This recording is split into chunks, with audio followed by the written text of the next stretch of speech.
As you may or may not know, I upgraded my PlayStation Plus subscription, which gave me access to a whole catalog of games. So on top of the free monthly games that we get, you also get access to a whole catalog of these games. So you got like all these Far Cry's, you got heaps of Tom Clancy games. I think Rainbow Six Siege was also on there. That was kind of the whole purpose of me getting it. However, I don't think you're going to see videos on that anytime soon, as I'm still trying to get used to that game. A lot of fun though. However, in the meantime, I was planning on playing through things like Far Cry, maybe even this Division 2, as I have played it, it is a ton of fun. Anyway, without further ado, some pretty standard game stuff. You start off, you can customize your character. Now this wasn't too bad, you could do a fair bit. I ended up making this Batman looking mother.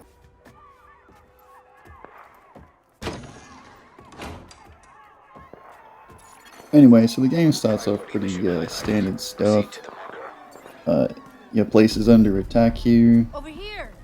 You do a slight tutorial, followed by you getting coordinates for Washington. So now you gotta move to go defend Washington. And that's pretty much where the game starts.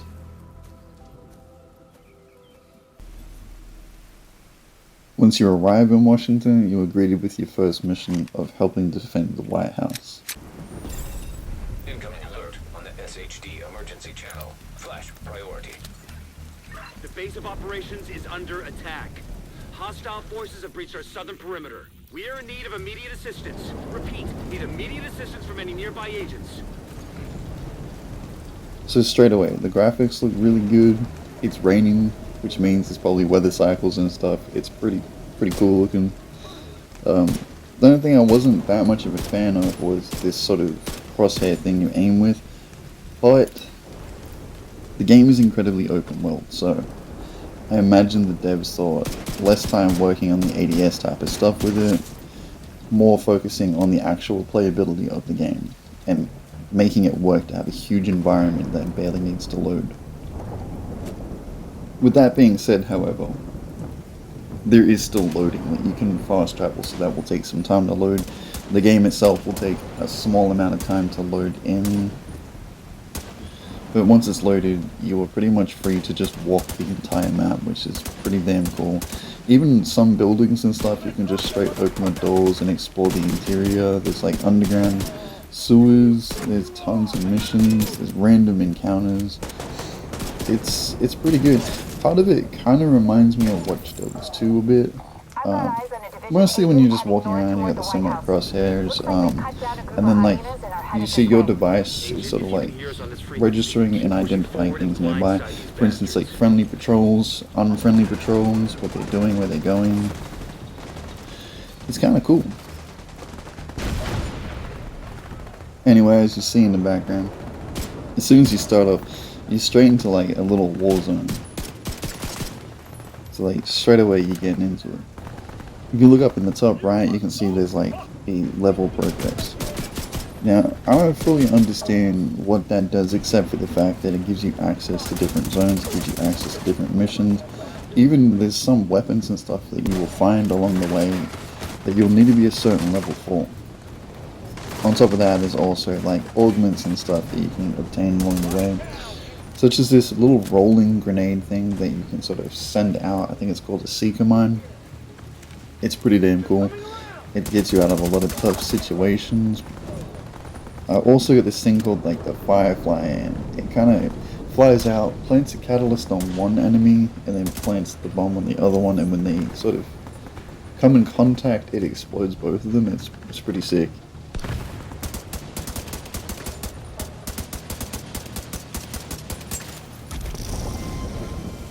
Anyway, as you see there, I just level up. It also gives you a little cache thing, and when you open that little cache thing, it'll have items your level. I wish I knew that earlier, but I clearly didn't read when it said that. Anyway, you don't have to go this alone. You can actually group up. I don't know if there's a limit on the group, but when we go to make one, it usually has 4 dots, so I assume that it's 4 people you can have in a group. There's also PvP Dark Zones and stuff. I haven't done the mission to unlock that yet, but that might be something I do in the future. I don't know. But just like, look at this environment. How sick is this? There's rundown things, there's overgrown things. It's very apocalyptic. I like it. I'm not 100% sure, but I think that green gas has something to do with this as well. It's like a contaminant thing that you later on have to find some stuff to cure or something. Anyway, after I roamed around this place and did a little bit of missions and stuff, and instead of finding some pretty decent weapons, I was joined by my friend Miles.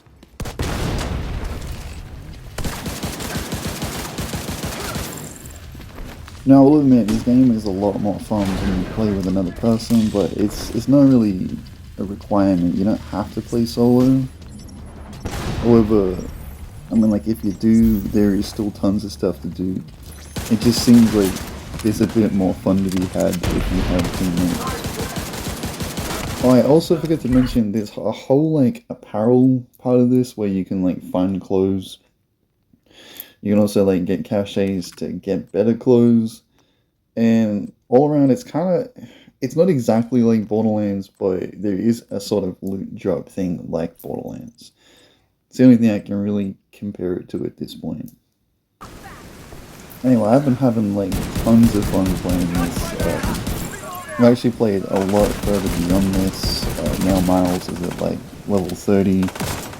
He's got really good guns. I'm at, like, level 20 something. I'm rocking this AKM that just feels like a really badass AK. And, yeah, we've just been, like, wiping missions. It's the tons of fun. Oh, and I won't really spoil it, but once you finish it, there's so much more to do. It's so much more loot to drop. Me personally, I've been replaying the Jefferson mission, trying to drop an exotic. I was rumored to drop there. I don't know. Miles has seen some videos on it. I'm gonna keep trying. Hopefully, we drop something like that. Anyway, in the meantime, I'm gonna end this here. I might make future videos on this, but there's so much that happens in one day of playing this. I don't know how I would squeeze it all into one video. But yeah, I do recommend playing this. Like I've probably said about 20 times, but tons of fun.